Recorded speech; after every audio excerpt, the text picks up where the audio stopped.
Yes, I think the writing process is my favorite part of filmmaking.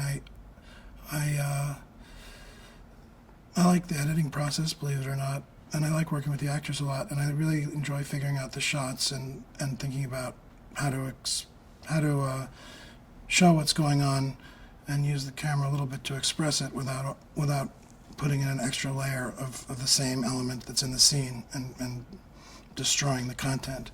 I start to be able to write in a way that I like if I have a character who seems like a human being to me, as any human being, like any human being that I know. And always within that there's a situation. It seems pretty silly to say I always have to start with a character in a situation, but I have to start with a character that I really like and I'm interested in and see as a whole person. And in order for me to be able to proceed with a story, there usually has to be a fairly strong situation that they're in at the beginning. And in order for me to complete a story, I more or less have to know where it's going to end at some point in the early phase, or I don't get past the early phase.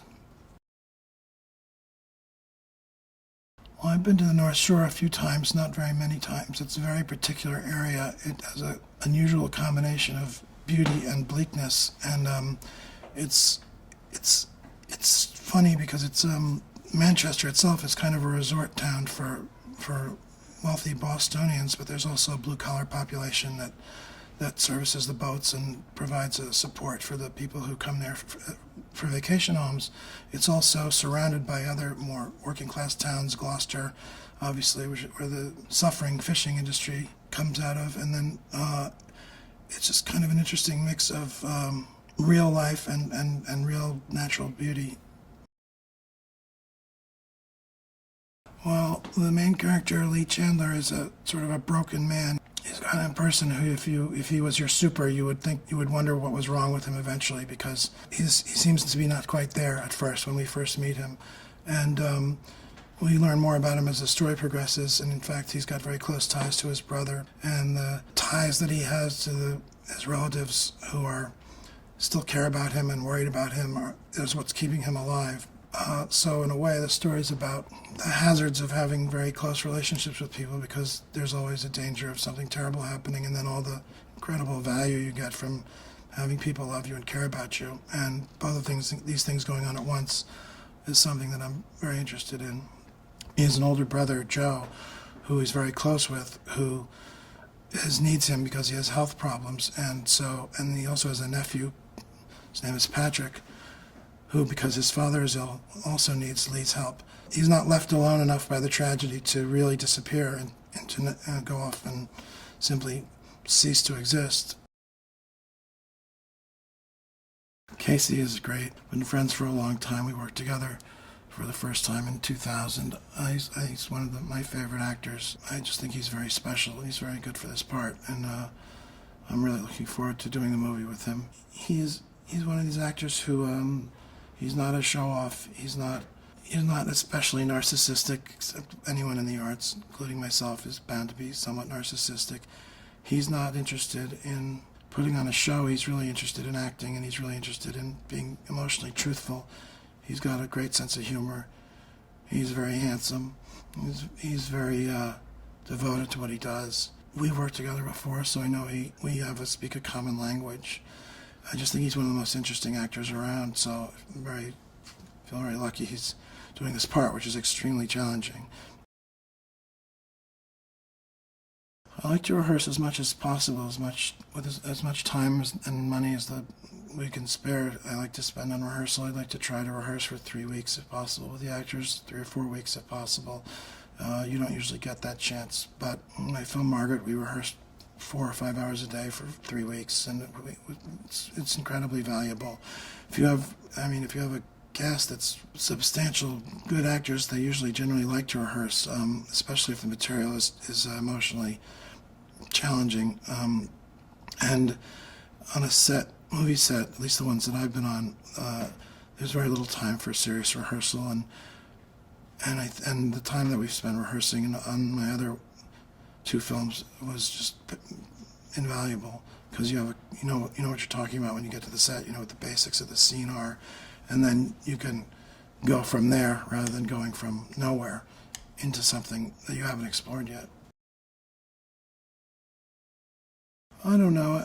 You just write whatever successfully comes out is what you end up writing. You don't usually. I'm drawn to a lot of things, but there's only some things that I can actually write well. And I wouldn't say that I'm only drawn to heavy emotional material, but I suppose I am drawn to emotional material.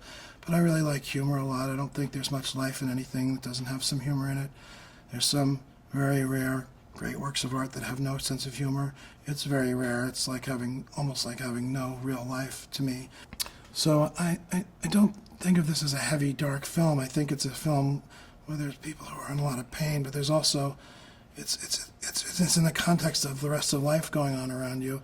And the other main character is this 15-year-old kid who's got this great life that's been disrupted, and he's not interested in having it disrupted anymore.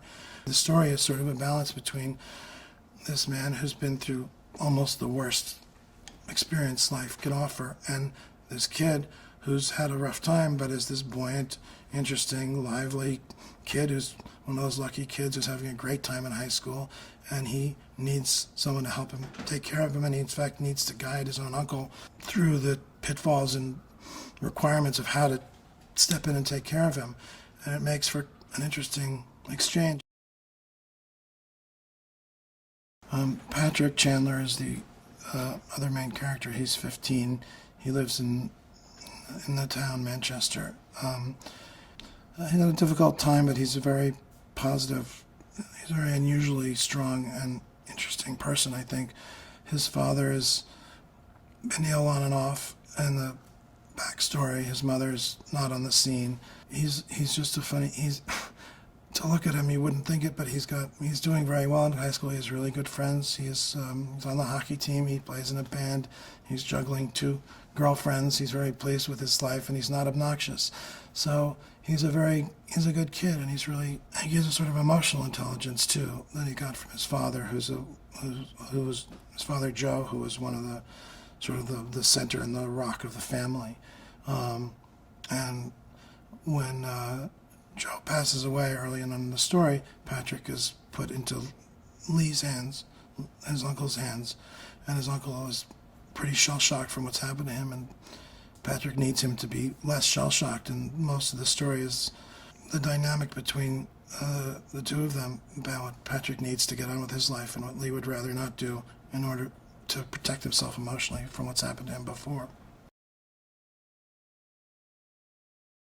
Anybody will try to use as much real material as they can because it saves time and energy, and if it came from real life, you can be pretty sure that it's lifelike, and you don't have to invent as much the more you use from real life. But a lot of this is invented or borrowed or patched together from other things. I've never gone through anything quite this extreme in my own life, but I think you can always, I think people relate to things that haven't happened to them because they're similar to things that have happened to them. And part of the whole idea of movies and any kind of art is to put yourself in other people's shoes and see what it's like to be somebody else for a while. I don't really think about what I want the audience to come away with. I try to make the story as truthful and real as possible. And so what I hope they come away with is that they feel like they've been through a genuine experience and that they've seen a story that seems truthful to them. And if that happens, they'll have all kinds of reactions. You want people to see the movie you tried to make, but within that, there's a million reactions that people should and can have. And I hope they get emotionally involved in it. I hope they think the jokes are funny and that the performances are good. And I hope they feel like they've seen not just my point of view, but the actors' points of view. Because I kind of feel like the films and the plays and the books that I like let me see the world through somebody else's eyes, and it's very enlightening, and it's a wonderful form of communication. I think there's a reason why every culture that ever existed had a full expression of a variety of art forms. And it just seems to be something that's important to human beings, so it's important to me too. It's a beautiful movie about a guy who has to come back to the town where he's from in order to take care of his nephew. I can't be his guardian. I think the idea was that you would relocate. Relocate to where? Well, if you Here? look, it was my impression that you'd spent a lot of time here. Kenny Lonergan writes in such a way that draws you in to the story and to the characters' lives. Hello, Lee? I just wanted to call and say I'm sorry. How's Patrick doing? He doesn't really open up with me. His characters are so richly drawn. There's such great detail that you believe that they're real people. Where are we going, to the orphanage? Shut up. Get in the car. Can't obey your orders until you unlock the door. The writing is so subtle and nuanced and so carefully crafted that to bring all of the little things out of it, only he could do it. He writes human drama and human situations and dialogue better than anyone I've ever seen. Do you actually have sex with these girls? Strictly basement business. What does that mean? It means I'm working on it. When I first heard about it, I was so excited to read whatever Kenny had been working on. And before I'd even closed it, I knew that I wanted to be a part of it. I said a lot of terrible things to you. My heart was broken, and I know yours is broken too. No, you don't understand. There's nothing there. That's not true. He has captured something here that's really unique and raw. Why can't you stay? I can't beat it.